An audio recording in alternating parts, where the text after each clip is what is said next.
প্রিয় শিক্ষার্থীবৃন্দ, তোমরা কেমন আছো? আশা করি সবাই ভালো আছো।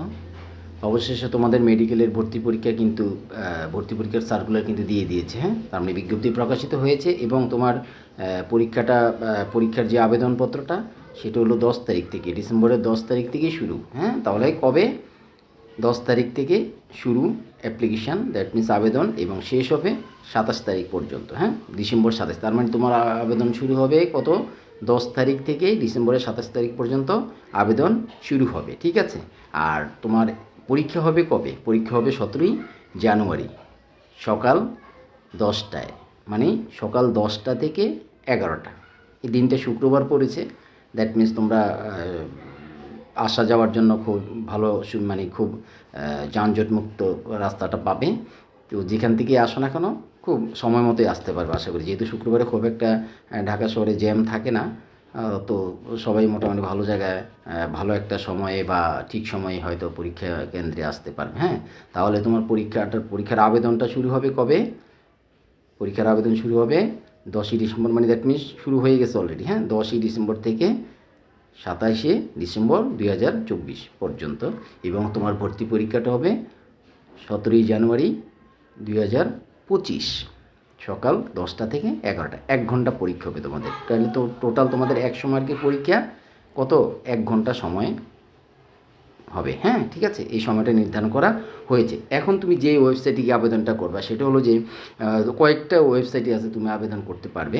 তো প্রথম হলো যেমন www.https, হ্যাঁ, বা http/teletalk.com.bd, অথবা আরেকটা স্বাস্থ্য মন্ত্রণালয়ের যে ওয়েবসাইট সেটা, বা স্বাস্থ্য অধিদপ্তরের যে ওয়েবসাইট সেখানে আছে www.mefwd.gov.bd।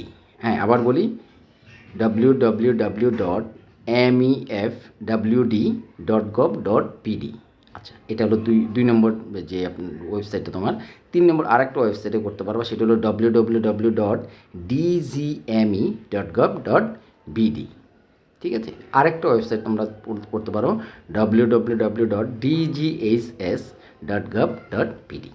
এই 4টা ওয়েবসাইটের মধ্যে যে কোনো একটা ওয়েবসাইটে গেলে তোমরা আবেদনটি করতে পারবে। ঠিক আছে, তো আবেদনটি দ্রুত করে ফেলো, যেহেতু পরীক্ষার প্রিপারেশান আছে। আবেদনটি আগেই যদি করে ফেলো, বাস তুমি ঝামেলামুক্ত হলে, তোমার টেনশন ফ্রি। এরপর তুমি শুধু প্রিপারেশান নেবে। ঠিক আছে, এটাই একটা ব্যাপার। আচ্ছা, সেই ক্ষেত্রে তুমি আরেকটি ব্যাপার আমি তোকে বলে দিই, ভর্তির যোগ্যতাটা আগেই বলেছিলাম মনে হয় এর আগের ভিডিওতে, যে এসএসসি 2023 অথবা 2024 হতে হবে। ঠিক আছে, আর এসএসসিটা 2021 লাস্ট, এর আগে কিন্তু হলে আর কিন্তু তুমি কোয়ালিফাই হবে না, মানে অ্যাপ্লিকেশান করতে পারবে না। আর সব ছাত্রছাত্রী যারাই অ্যাপ্লাই করবে তাদেরকে বিজ্ঞান বিভাগ থেকে আসতে হবে। কোন বিভাগ থেকে? বিজ্ঞান বিভাগ থেকে পাশ করতে অবশ্যই হবে, এবং সাথে ফিজিক্স, কেমিস্ট্রি, বায়োলজি অবশ্যই থাকতে হবে। ঠিক আছে, ফিজিক্স, কেমিস্ট্রি, বায়োলজি অবশ্যই থাকতে হবে। আবার সেই ক্ষেত্রে আরেকটা ব্যাপার, যেটা বায়োলজিতে মিনিমাম 4 গ্রেড, মানে 4 গ্রেড থাকতে হবে, এবং তোমার এসএসসি এবং এসএসসিতে টোটাল জিপিএ 9 থাকতে হবে। সর্বমোট মিলিয়ে জিপিএ 9, মানে 9 হতে হবে। ঠিক আছে, জিপিএ 9 হতে হবে এসএসসি এবং এসএসসি মিলিয়ে, তাইলেই তুমি অ্যাপ্লাই করতে পারবে। ঠিক আছে। আচ্ছা, তো সেই ক্ষেত্রে তাহলে এই কথাগুলির পর তাহলে তোমার ভর্তি পরীক্ষাটা, আচ্ছা, ভর্তি পরীক্ষার মধ্যে কত মার্কের হবে? 100 মার্কের পরীক্ষা হবে। এর মধ্যে প্রতিটি মার্কের 100টা প্রশ্ন থাকবে, প্রতিটি প্রশ্নে 1 মার্ক করে থাকবে। এইভাবে 1 ঘন্টায় তোমার 100 মার্কের পরীক্ষা হবে। আচ্ছা, সেই ক্ষেত্রে একটা কথা বলে রাখি, যদি তোমাদের কোনো প্রশ্ন ভুল হয়, হ্যাঁ, বা ভুল উত্তর যদি তুমি করো, তাহলে সেই ক্ষেত্রে কিন্তু 0.25 মার্ক কাটা যাবে। প্রতিটি ভুল উত্তরের জন্য 0.25 মার্ক কাটা যাবে। দ্যাট মিনস 4টি যদি ভুল উত্তর করো তাহলে 1 মার্ক কাটা যাবে। ঠিক আছে, এটা কিন্তু খেয়াল রাখবা তোমরা। হ্যাঁ, কেন? কারণ ভুল উত্তরটা আমার মনে হয় যতটুকু পারো, যে একটু চেষ্টা করবা যে তোমার মানে মানে সঠিক উত্তরটা দেওয়ার জন্য। তারপরে যদি একান্তই না হয়, হয়তো তখন তুমি রিস্ক নিতে পারো, কিন্তু সেটা একটু কঠিন হয়ে যায় আর কি। যাই হোক, এটা আমরা একটা দেখলাম। আর বিষয়ভিত্তিক যেটা মানবন্টনটা 100 মার্কের, সেটা হলো কি, যেমন প্রথম তোমার বায়োলজিতে কত? 30 মার্ক থাকবে। হ্যাঁ, তারপরে তোমার কি ফিজিক্স, কেমিস্ট্রিতে কত? 25 মার্ক। তারপরে ফিজিক্সে কত? 20 মার্ক। তারপরে ইংরেজিতে 15 মার্ক, এবং সাধারণ জ্ঞান, জেনারেল নলেজ যেটা থাকবে সেটা হলো যে 10 মার্ক।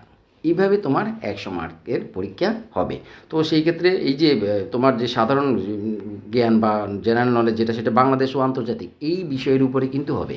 আচ্ছা, আরেকটা ব্যাপার বলে রাখি, তোমাদের মেডিকেল টেস্ট বা অ্যাডমিশন টেস্ট যেই পরীক্ষাটা হবে সেটা কিন্তু তোমাদের এসএসসির যে সিলেবাস, সেই সিলেবাস থেকেই কিন্তু হবে, সিলেবাসের বাইরে থেকে কিন্তু আসবে না। এখান থেকে তোমরা ভালো করে পড়লে তাহলেই তুমি অ্যান্সারটা, সবগুলির অ্যান্সার আশা করি করতে পারবে। ঠিক আছে। আচ্ছা, এখন তুমি আসো যেটা, সেটা পরীক্ষার সময়টা আমি বলে দিয়েছি যে 1 ঘন্টা করে সময়। আচ্ছা, এখন তোমার আরেকটা ব্যাপার হলো যে তুমি যে আবেদন করবে সেই আবেদনের শেষ তারিখটা তো আমি বলেছি কত, 27 তারিখ থেকে। এবং এই যে তোমার 27 তারিখ থেকে তোমার যখন আবেদন করবে এটা শেষ তারিখ, এবং প্রবেশপত্র ডাউনলোড করতে পারবে তুমি কত তারিখ থেকে, 12/1 থেকে 14/1 তারিখের মধ্যে। এটা তোমার যে অ্যাডমিট কার্ড সেটাকে তুমি এই ওয়েবসাইট থেকে ডাউনলোড করতে পারবে। ঠিক আছে। কত তারিখ থেকে, জানুয়ারির 12 তারিখ থেকে জানুয়ারি 14 তারিখ পর্যন্ত, মানে 2025। ঠিক আছে। আচ্ছা, এরপরে তুমি যদি তোমার যেই আসন সংখ্যা বা কোথায় আসন পড়েছে বা এরকম যদি সিট সম্বন্ধে তুমি জানতে চাও, তাহলে সেখানেও তুমি গিয়ে একটা পিডিএফ ডাউনলোড করতে পারো। সেটা হলো 15 তারিখ থেকে 16 তারিখ, এর মাঝখানে 15 থেকে 16 তারিখ, এটা কি জানুয়ারির 15 থেকে 16 তারিখের মধ্যে তুমি একটা জানতে পারবে তুমি সিট কোথায় পড়েছে বা সিটের বন্টনটা কোথায় পড়েছে। এটা কিন্তু ওয়েবসাইট থেকে তোমাদেরকে দিয়ে দেওয়া হবে। ঠিক আছে। আচ্ছা, এইটা গেল একটা। আচ্ছা, আরেকটা ব্যাপার হলো জিপিএ যে ব্যাপারটা বা ভর্তির যে 9 পয়েন্টটা যে ক্ষেত্রে, সেটা একটা ব্যাপার বলেছি তোমাকে। এখন আরেকটা ব্যাপার হলো যে তোমার টোটাল মার্কের ব্যাপারটা, যেমন 100 মার্কের এসএসসি এবং এইচএসসির ক্ষেত্রে যে 100 মার্কটা, সেটা কীভাবে হবে, সেটা হবে তুমি এসএসসিতে যে জিপিএ পেয়েছো সেটার 10 গুণ।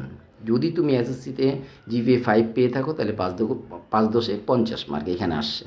আচ্ছা, এসএসসিতে যদি তুমি জিপিএ 5 পেয়ে থাকো তাহলে সেটাকে 10 দিয়ে গুণ করলে কত হয়, 5×10 50। তার মানে এখানে 100-র মধ্যে 100ই তুমি পেয়ে গেছো। ঠিক আছে। আর এই যে এটা হওয়ার পরে তোমার রিটেন পরীক্ষায় যে মার্কটা আসবে সেটা, এবং এই জিপিএর ভিত্তিতে তারপরেই মেধাক্রমটা সাজানো হবে, মেরিট লিস্টটা সেখানেই সাজানো হবে। ঠিক আছে। এই জিনিসটা তোমাকে একটু খেয়াল রাখতে হবে। হ্যাঁ, তবে আরেকটা ব্যাপার যেটা, আরেকটা ছোট একটা ব্যাপার আছে সেটা হলো যে 2023-এর যারা পরীক্ষার্থী, মনে করো তুমি এসএসসি 2023-এ পাস করেছো, তাদের জন্য এখন আবার পরীক্ষা দিবে তোমরা হয়তো মেডিকেলে, তাদের জন্য কিন্তু টোটাল মার্কের তুমি যে মার্কটা অ্যাডমিশন টেস্টে বা ভর্তি পরীক্ষায় পাবে, সেইখান থেকে তোমার 3 মার্ক কেটে নেওয়া হবে, সেখান থেকে 3 মার্ক কেটে নেওয়া হবে। ঠিক আছে। এটা হলো আগের বছরে যারা। আর এইবার যারা দিচ্ছ তাদের কিন্তু কোনো কাটা হবে না, তারা যেই মার্ক পাবে সেই মার্ক এবং এসএসসি জিপিএর ভিত্তিতেই তোমার মেধাক্রমটা সাজানো হবে। ঠিক আছে। আচ্ছা, আরেকটা ব্যাপার হলো যারা এখন অনেকে হয়তো ডেন্টালে ভর্তি আছো গতবার, বা অন্য মেডিকেলে ভর্তি আছো, কিন্তু এখন চাচ্ছ যে অন্য কোথাও তুমি আরও একটু ভালো করে ঢাকা মেডিকেলে বা অন্য কোথাও ভালো ভালো মেডিকেলগুলিতে পড়তে চাও, সেক্ষেত্রে যদি আবার তুমি পরীক্ষা দাও তাহলে সেটা হবে কি, তুমি অ্যাডমিশন টেস্টে এবার যেই মার্কটা পাবে টোটাল, সেটার থেকে তোমার 6 মার্ক কাটা যাবে।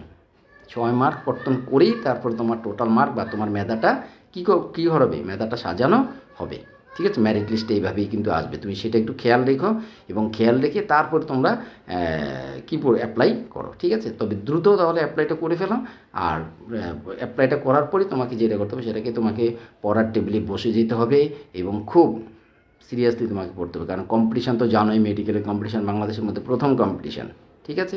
সেই কম্পিটিশানকে তোমাকে যদি ফেস করতে হয় তাহলে তোমাকে ডেইলি অন্তত কত, মিনিমাম 8 থেকে 10 ঘন্টা তোমাকে অবশ্যই পড়তে হবে। তুমি কোচিং করো আর যেখানে যাই করো না কেন, কিন্তু তোমাকে বাসায় মাস্ট পড়তে হবে, নতুবা কোচিং বা যাই করো কোনো দাম নেই।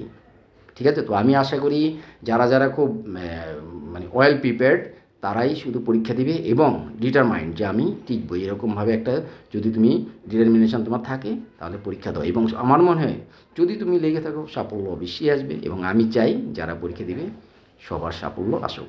ঠিক আছে। ভালো থেকো, আবার দেখা হবে কোনো ভিডিওতে। হ্যাঁ।